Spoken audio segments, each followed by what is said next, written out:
Today, I'm instructing my administration to halt funding of the World Health Organization while a review is conducted to assess the World Health Organization's role in severely mismanaging and covering up the spread of the coronavirus. Everybody knows what's going on there.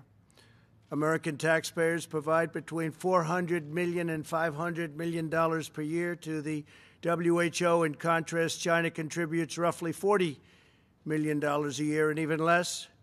As the organization's leading sponsor, the United States has a duty to insist on full accountability.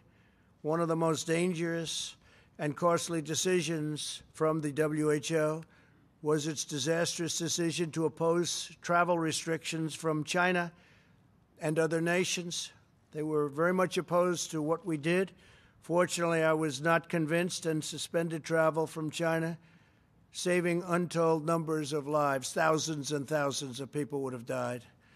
Had other nations likewise suspended travel from China, countless more lives would have been saved. Instead, look at the rest of the world, look at parts of Europe. Other nations and regions who followed WHO guidelines and kept their borders open to China accelerated the pandemic all around the world. Many countries said, we're going to listen to the WHO, and they have problems the likes of which they cannot believe. Nobody can believe. The decision of other major countries to keep travel open was one of the great tragedies and missed opportunities from the early days. The WHO's attack on travel restrictions put political correctness above life-saving measures. Travel bans work for the same reason that quarantines work. Pandemics depend on human-to-human transmission. Border control is fundamental to virus control.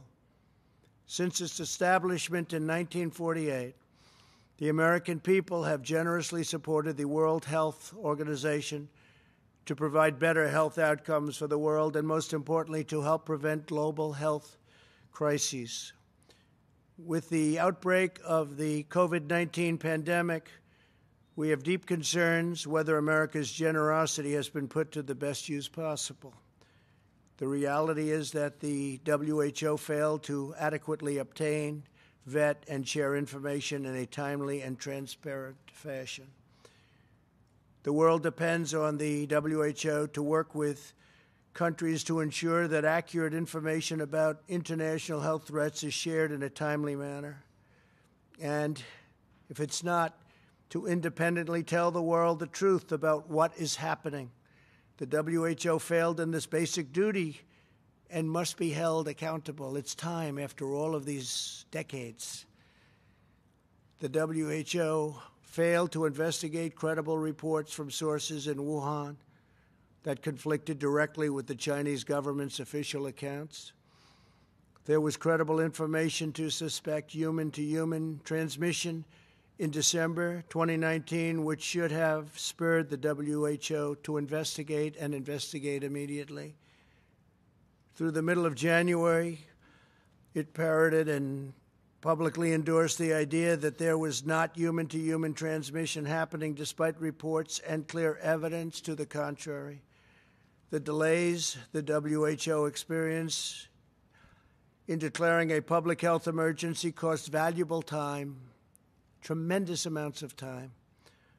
More time was lost in the delay it took to get a team of international experts in to examine the outbreak, which we wanted to do, which they should have done. The inability of the WHO to obtain virus samples to this date has deprived the scientific community of essential data. New data that emerges across the world on a daily basis points to the unreliability of the initial reports, and the world received all sorts of false information about transmission and mortality. The silence of the WHO on the disappearance of scientific researchers and doctors, and on new restrictions on the sharing of research into the origins of COVID-19 in the country of origin is deeply concerning, especially when we put up by far the largest amount of money. Not even close.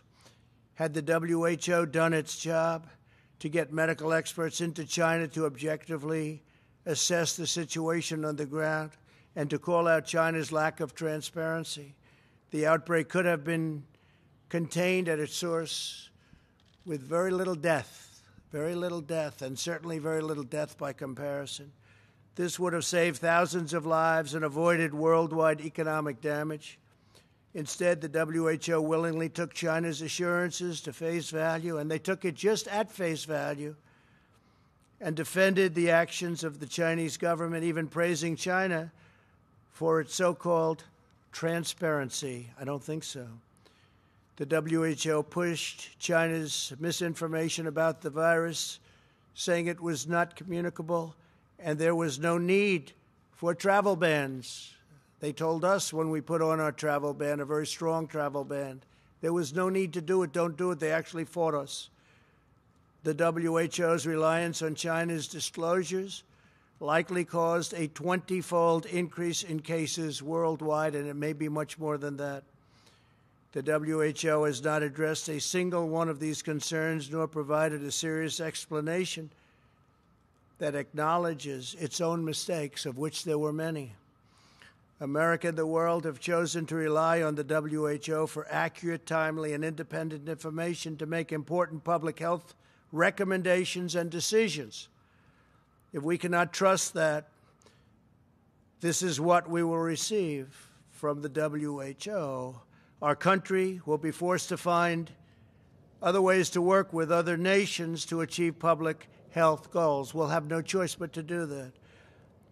Our countries are now experiencing, you look all over the world, tremendous death and economic devastation because those tasked with protecting us by being truthful and transparent failed to do so. It would have been so easy to be truthful. And so much death has been caused by their mistakes. We will continue to engage with the WHO to see if it can make meaningful reforms. For the time being, we will redirect global health and directly work with others. All of the aid that we send will be discussed at very, very powerful letters and with very powerful and influential groups and smart groups, medically, politically, and every other way. And we'll be discussing it with other countries and global health partners, what we do with all of that money that goes to WHO.